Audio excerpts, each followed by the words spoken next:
mais um episódio de Um Dia na Rotina. Eu sou a Bruna e aqui no canal eu falo de diferentes profissões e trabalhos, conversando com diferentes pessoas.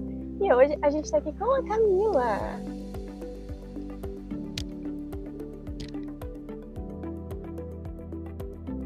E aí, Camila, tudo bem? Conta pra gente o que tu acabou de fazer. Eu mostrei o meu sinal na comunidade surda. É um sinal de identificação, onde as pessoas surdas se reconhecem por sinais, para não ficar fazendo datilologia do nome todos os momentos. Então a gente mostra o sinal reconhecendo quem é a pessoa, através das características físicas ou alguma mania que elas têm.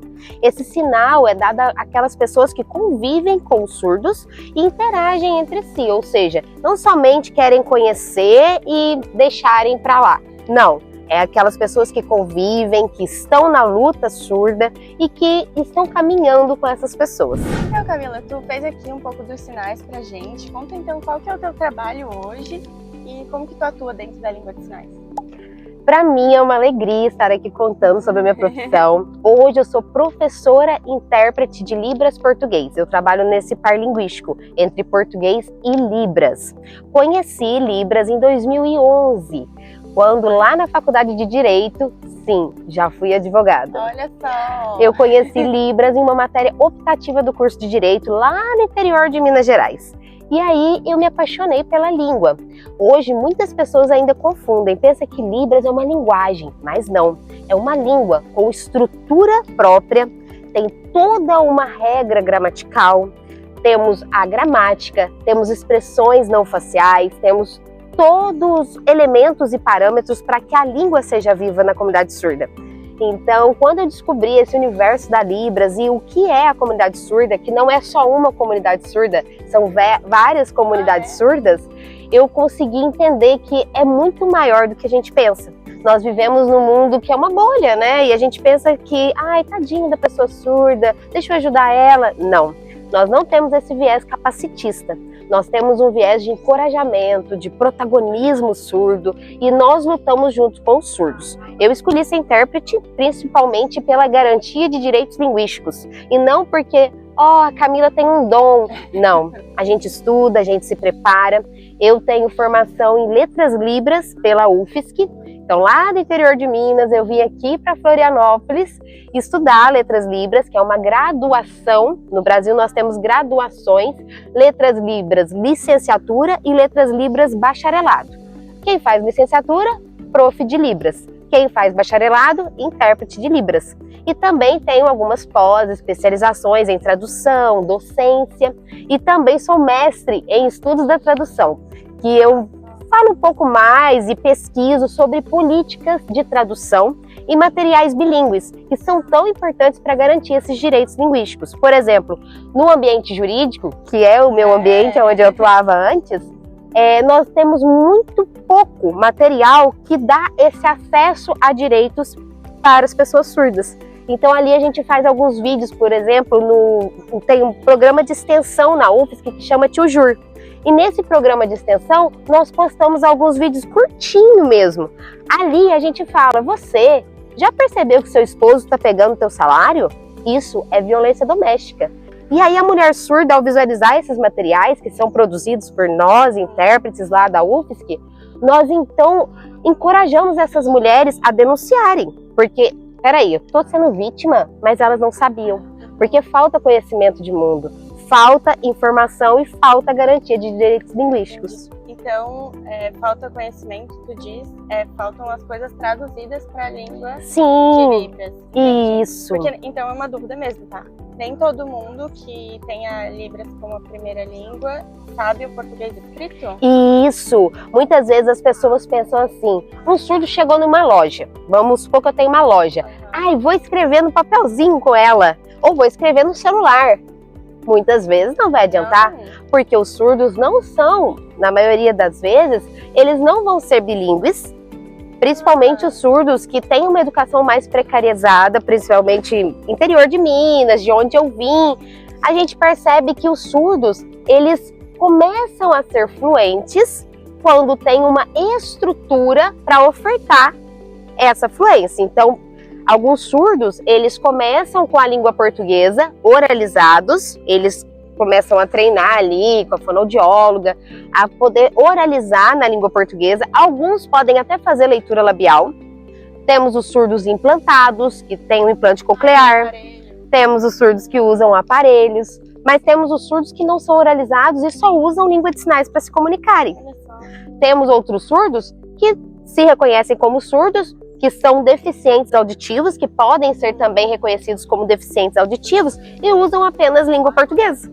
Então nós temos uma variedade de identidades surdas. São várias singularidades surdas nas comunidades surdas. Entendi. Nossa, muito curioso, né?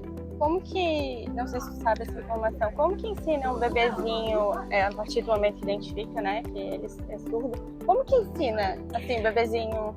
Então, basicamente, hoje, nós temos várias pesquisas voltadas ao aprendizagem, para aprendizagem e também para aquisição de língua de sinais.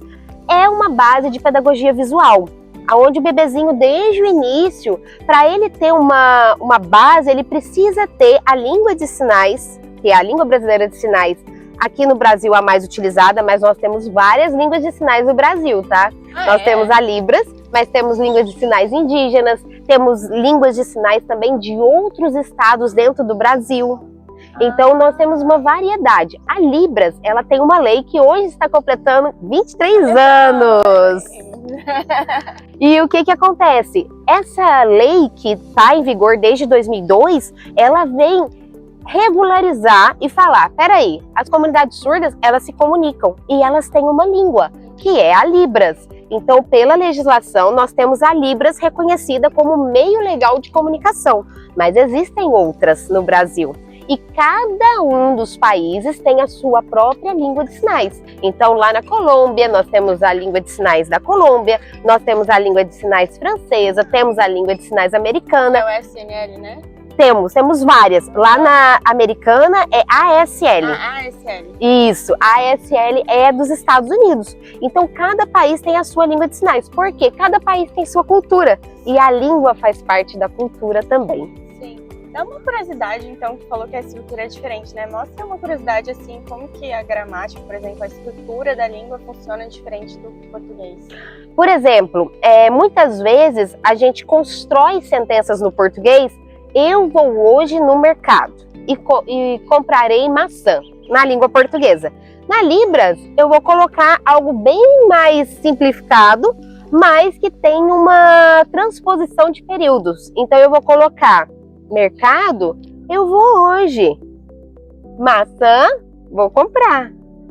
Então, eu coloco então isso numa ordem diferente do que a gente está acostumado. Temos várias ordens, né, dentro dessa sentença gramatical, mas é lógico, cada um dos surdos vão escolher, né, peraí, eu prefiro essa ordem, eu prefiro outra formação de sentença, mas na maioria das vezes o objeto vem antes, né, na sintaxe da Libras, o objeto vai vir antes do verbo e do sujeito. E nós temos também gírias em língua de sinais. Por exemplo, a pessoa está passando aqui, a gente está gravando um vídeo e a pessoa passa e interrompe a gente. Isso aqui não está no dicionário. Isso aqui é o uso vivo da língua, que se criou uma gíria, que os surdos começam a sinalizar. Essa criação de sinais surge naturalmente nas comunidades surdas.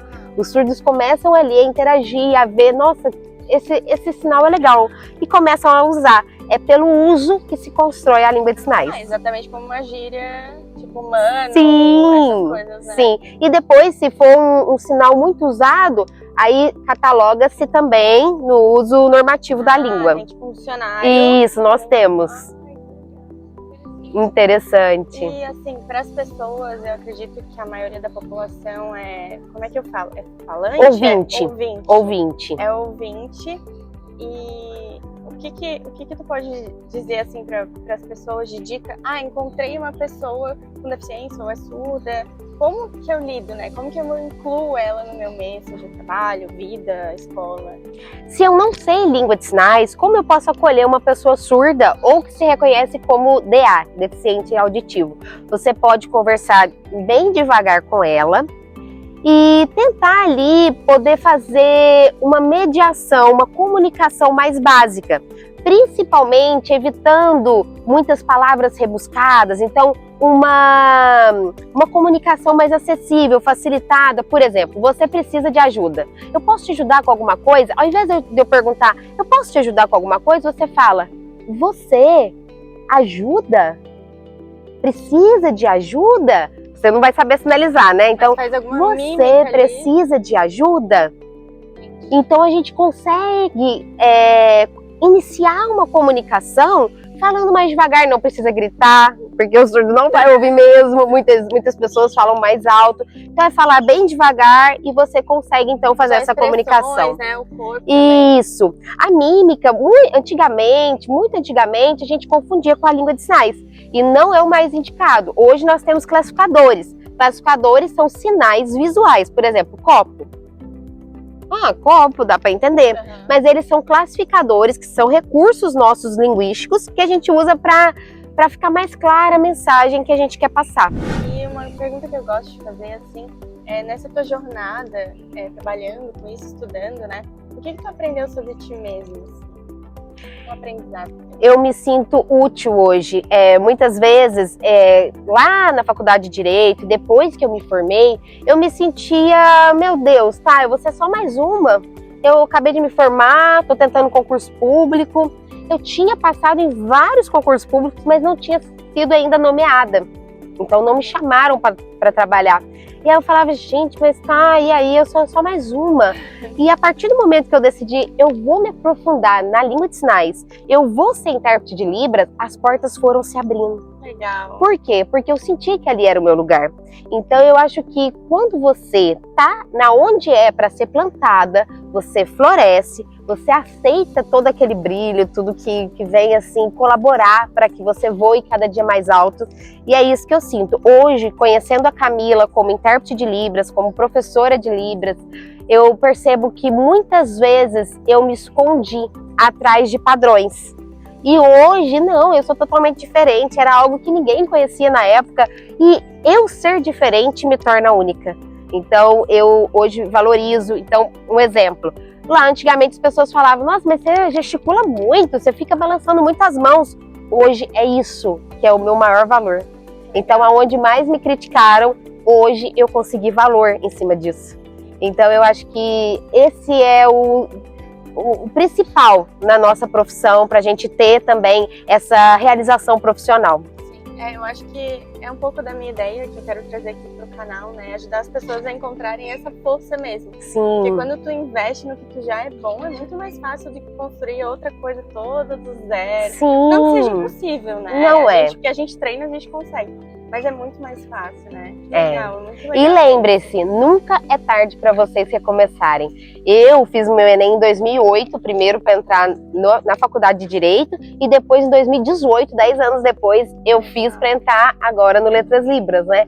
Então, nunca é tarde, nunca é tarde. Tarde é quando já passou. E aí a gente não tem como voltar. Então sempre é tempo de ajustar as velas e mudar de rumo. A gente estava conversando um pouquinho antes sobre, né? E uma curiosidade que tu falou, assim, me chamou a atenção, o intérprete, quando ele é contratado, né, para fazer a interpretação, o que é ideal, assim, que a pessoa repasse de informação? Porque imagina chegar lá e, meu Deus, eu tenho que falar, sei lá, de algo que eu nunca vi na vida, né? Pois é, Bruna. A Bruna vai nos acompanhar já. E é uma dificuldade muito grande, porque ainda nós não temos a conscientização de todas as pessoas. A gente sempre pede material antes para nos prepararmos, para a gente estudar. O ChatGPT nos ajuda muito, porque, por exemplo, com um folderzinho do evento, a gente joga lá, o que eu preciso saber disso? Ele vem e nos traz algumas coisas. Antigamente era bem mais difícil, tinha que procurar em livros. E hoje a gente tem essa facilidade da inteligência artificial para nos dar um aparato legal, né? E a gente consegue entender um pouco mais sobre o que é o assunto, mas a gente interpreta desde algoritmo até filosofia. Então eu costumo dizer, a gente tem que saber de tudo. Não é de tudo um pouco, é de tudo. Então é bem complicado, porque a gente não interpreta nada que a gente não consiga entender. Não vai ser uma interpretação eficaz. Por isso é muito importante, se você tem intérprete de Libras na tua equipe ou em algum evento que você está preparando, mandem os materiais antes para que a gente possa estudar e oferecer então uma melhor qualidade do nosso serviço. Eu fiquei pensando, aí me corrija se eu estiver errado, tá? Uma analogia para ajudar o pessoal a entender. é como se há pouco tempo teve o Oscar, né? E o Oscar Sim. tem tradução simultânea. É interpretação. Interpretação que fala, Isso. interpretação simultânea. E aí eu fiquei pensando assim, cara, imagina se contratassem essa pessoa, ela podia saber o inglês que fosse. Não falaram pra ela que era o Oscar. E ela não sabia nada de cinema, de filme, de neto, tem toda uma nomenclatura ali do Sim, mundo exatamente. cinematográfico. Eu fiquei pensando, imagina a pessoa ia chegar lá e fazer o quê? É um desafio. E hoje, assim, nós como intérpretes, nós precisamos estar antenados em tudo. Mesmo que a gente não goste, eu não gosto disso aqui. Vai, senta e assiste, entende e estude. Porque pode falar isso numa aula, num evento, em qualquer momento que você estiver trabalhando, vai ser mencionado aquilo e você não sentou para dar atenção para aquilo. Tem coisas, tipo assim, palavras bem específicas têm sinal para aquilo. Sim, na área jurídica, por exemplo. Todas as áreas, eu quero dizer. Nós temos na área jurídica, então tem um glossário só de sinais e termos jurídicos. Na área médica também. Por isso é importante também falar que os intérpretes eles vão escolher uma área de afinidade. Ou seja, eu tenho uma área de afinidade jurídica, então eu vou me aprimorar na área jurídica e vou fazer uma formação específica nessa área. Assim como cada um vai poder escolher artístico, de saúde. Eu quero dar as boas-vindas, né, em nome do Departamento de Geografia e do Programa de Pós-Graduação da Geografia, e convidar aqui também para junto comigo dar essas boas-vindas a professora Ana Paula Nunes Chaves, que está representando a professora Cláudia Mortari como diretora-geral da FAED. E o professor Jair Baldatti, que é coordenador do Programa de Pós-Graduação PPG-Plan.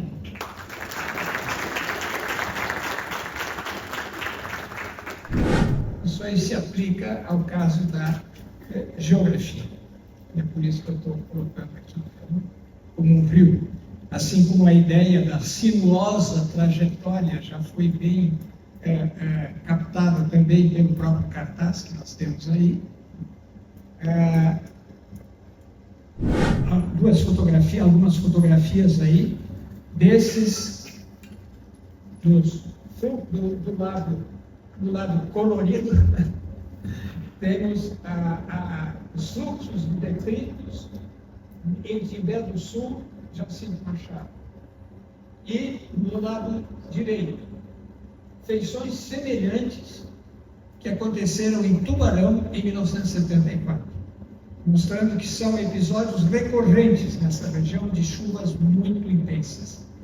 Na mesma época, a professora Jerusa Maria Duarte, nossa colega também, fez a sua tese de doutorado sobre a formação dessas grandes planícies aluviais do sul de Santa Catarina, que foram formadas exatamente por esse mecanismo, quer dizer, chuvas torrenciais, erosão e deposição na Baixada. Se você tivesse que dar um último recadinho assim pro pessoal que está tendo talvez até um primeiro contato para saber mais sobre o assunto. Sim, como qualquer área, né? A área de interpretação de Libras, português ou qualquer outra área, mas especificamente na área de Libras nós temos muitos desafios, que o grupo ainda é muito, aquela intérprete, tá fazendo errado, tá fazendo estranho. Temos muitas críticas e muitos colegas já desanimaram nessa caminhada até agora. Muitos colegas ficaram para trás e decidiram não caminhar mais por tantas críticas, tantas pedradas que a gente leva, porque a gente é muito exposto, a gente trabalha com o nosso corpo, a nossa imagem é o tempo todo, o produto do nosso trabalho depende da nossa imagem. Então hoje o que eu digo, se você se interessou, se você tem essa curiosidade pela área de Libras, venha, deixe a vergonha de lado, deixe que digam, que falem, não tem problema. E vem, dá a cara a tapa, porque é um caminho frutuoso, é um caminho que a gente se sente muito, muito, muito útil, mas mais do que isso, no caráter assistencialista, pela valorização do nosso trabalho, somos então muito mais do que mediadores, nós somos garantidores de direitos. Então, se você interessou, vem para a área de Libras. Temos várias faculdades no Brasil, hoje temos até a distância, se não tiver na sua região, na sua cidade, e se aprofunde, porque a Libras é muito mais do que, Libras é bonito. Esse sinal, por exemplo, é I love you, lá de ASL, I love you. da língua americana de sinais. Posso as duas mãos? Pode. Então, é muito mais do que fazer isso aqui numa foto, que os intérpretes iniciantes sempre, I love you. É muito mais do que isso. É a garantia de direitos. Os surdos têm direito de participar de tudo, com independência, com autonomia, para a gente evitar esse capacitismo de, eu tenho dom, eu sou intérprete, porque cuidado do surdo. Não. Então, nós podemos sim trabalhar com valorização, e aqui vocês vão ter então um apoio na área de Libras, porque falta muito apoio nessa área. Que legal, muito obrigada, eu queria te agradecer, adorei saber mais. Se você gostou, não esquece de se inscrever no canal aqui embaixo, ativa as notificações para não perder mais nenhum vídeo, deixa o seu like e comenta aqui se você já tinha tido contato com Libras alguma vez, se é a sua primeira vez, se você gostou de aprender mais. Um beijo, até a próxima. Tchau, tchau!